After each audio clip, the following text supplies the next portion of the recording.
This is Democracy Now!, democracynow.org, The War and Peace Report. I'm Amy Goodman with Juan Gonzalez.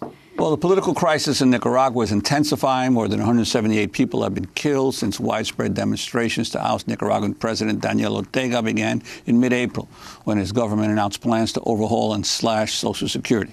We continue our conversation with Paul Oquist. He's a senior minister for national policy in the Nicaraguan government. So these numbers are, to say the least, horrifying, 178. I think all sides would agree with that. People killed, if that's the number.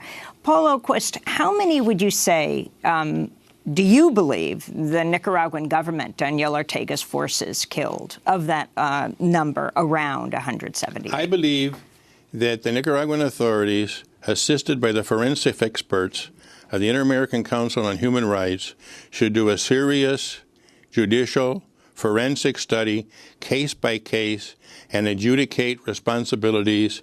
And those responsibilities, if they lead to prosecution, that should take place, fall where the chips may. And that's the way to find out what's happening here. In a maze of false news, of black propaganda, of massive daily barrage of false news, you can't elucidate this without a serious investigation. And I would not hazard to go around making wild guesses when what has already been requested can be undertaken. But this should be undertaken in an environment of peace and security. Everyone wants justice, and justice will be done. But you have to give justice a chance. You have to give peace a chance. And that, with the continued violence, the continued shows like this in Masaya, which is a media show, the police are not hunkered down in their barracks, as the Washington Post said this morning. The police are under siege in Masaya by armed, non-civic movement people of the opposition. You need some balance here, too, to be able to really understand the situation and understand the absolute need for this dialogue process to lead to peace. And the formation of peace committees throughout the country so that at the local level agreements can be made also, and that those agreements can lead to the local authorities of all of the people coming up and getting rid of the barricades, which is a form of coercion, the barricades, the people not being able to go to work, people not being able to put their crops to market, and they're violently enforced. They're violently enforced. So we need to get out of the spiral of violence, on both sides. And the way to do that is through the dialogue. The government is willing, achieving conditions of peace, to entertain anything that they want to put on the table. Institutional reforms can be put on the table, and they will be discussed, considered, and what we need are agreements agreeable to both sides. One of the great demands has been a reform of the Supreme Electoral Council. That's already been agreed to. It's been agreed to with the OAS, and the OAS work on the electoral process contemplates that. The head of the Electoral Council, which was a demand, has already resigned. So steps are being taken in that direction. But every time we go 2 steps forward, violent events take shape, and show stunts like this in Masaya take shape that are trying to reinforce the coup d'etat position, violently overthrow the government. That is not a solution for Nicaraguan society. I wanted to ask you, we are familiar on this show with many of the examples of what I would call astroturf revolutions. Basically, the way to overthrow a government these days is not necessarily with a direct coup, but to foment a popular rebellion. We saw it in Venezuela. We saw it in the Ukraine. We've seen it in a variety of places around the world. Kyrgyzstan, right. And Arab Spring. So now the issue in my mind, as I asked you before, you mentioned one group, the MRS, that you believe is actually behind a violent attempt to overthrow the government. Do you see? There's others also, but I'm just saying. But I want to ask you about them.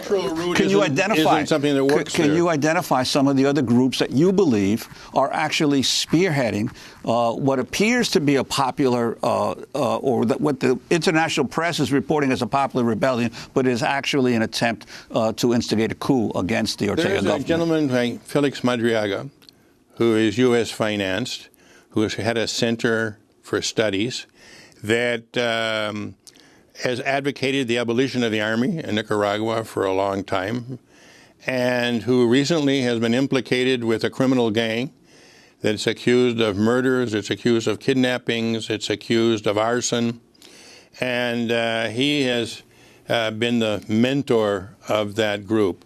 So criminal groups have been instrumentalized by the opposition, and quite obviously, the criminal element in the society is having a heyday within the anarchical conditions, and the Nicaraguan people are suffering from that as well. What about foreign intervention? Do you see any evidence of the Trump administration or others in the international community trying to utilize and destabilize the government? Well, I would say that the statement made by the embassy in Managua, the State Department, and the Senate Foreign Relations Committee was very positive, because it was very clear that the way out of this is the dialogue and a mutually agreeable solution, and no imposition of one side upon the other.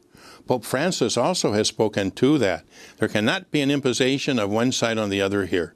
That will not lead to peace.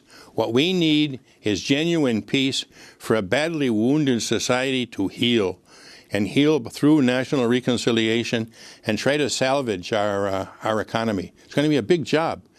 You know, it took over a decade to get out of the image of Nicaragua as a violent society from the 1980s. But now, you know, foreign direct investment had increased 5 times. Tourism was over $1 million per year, and over 500,000 rather a year, over $1 million a year, and on the rise, $1 billion, I mean, and on the rise. And the society had peace for 11 years. To get back to salvage what we can of that is going to be very difficult in these circumstances where Nicaragua now is tagged as a violent society also.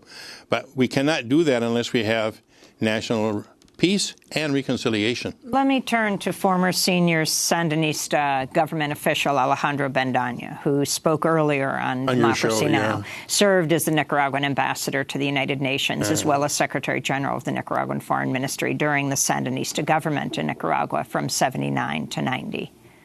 What we now have in the last 10 days is a new, and we need to denounce this clearly, a negotiation that is taking place in Washington between Ortega and the United States government that is being mediated by the Organization of American States Secretary General Luis Almagro to try to ease Ortega out of office. Now, that would be okay if he left tomorrow. But the problem is that negotiation means he wants to go through constitutional changes, electoral changes, and an eventual election, and we'd be talking about a year and a half. So and that's too long when 2 or 3 or 4 people are getting killed and gunned down every day. In addition to that, those are negotiations that, secondly, should be taking place in Washington. And third, cannot signify impunity for Ortega, which is the first thing he's putting on the table. So he has to go, and then we can talk about a provisional arrangement for a transition government. But this negotiations means more death and destruction. So that's former senior Sandinista government official Alejandro Bendaña. Alejandro Thank you very much Bendaña. for confirming everything I'm saying. He's calling for Ortega leaving tomorrow.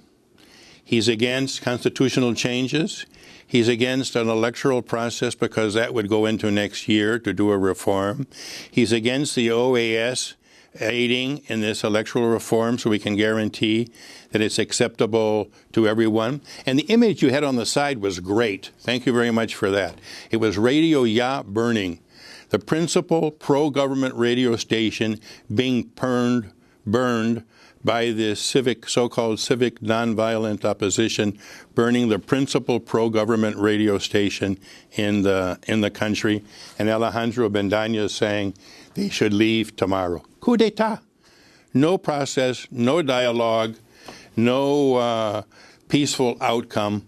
And talk about a provisional government. Based on whom? Based on what? Let the Nicaraguan people decide. That's the democratic way, that's the institutional way, and that's the only way peace can be achieved in Nicaragua. And with that, I will finish. I wanted to ask you about some of the issues that actually sparked the original. No, I finished there. I gave a closing statement there. Well, just answer Juan's question. Yeah, the issue of the slashing of Social Security benefits that actually started the revolt, the popular revolt. There's the criticism of the Ortega government that it's adopting many of neoliberal policies, and when people had hopes that it would actually move forward. On how many countries is Social Security reform an issue? In how many countries is Social Security underfinanced? Nicaraguan Social Security gives medical care. In how many countries is, in the second poorest country in Latin America and the Caribbean, Nicaragua has a Social Security system with medical care, including medicine, including for chronic patients, high blood pressure, diabetics get their medicine for free. And there is a universal, free healthcare system, the public healthcare system. That was one of the first measures undertaken by President Ortega when he took office. Tremendous redistributive impact. Extreme poverty was 17% in 2005. It went down to 14% in 2009. In 2014, it was 8%, and then it dropped to 6% through these redistributive policies, with health being a very important one, and free universal public education as well. And these figures of the reduction of poverty are validated by United Nations organizations also. So whoever takes over the government is going to have to face not bankrupting Social Security.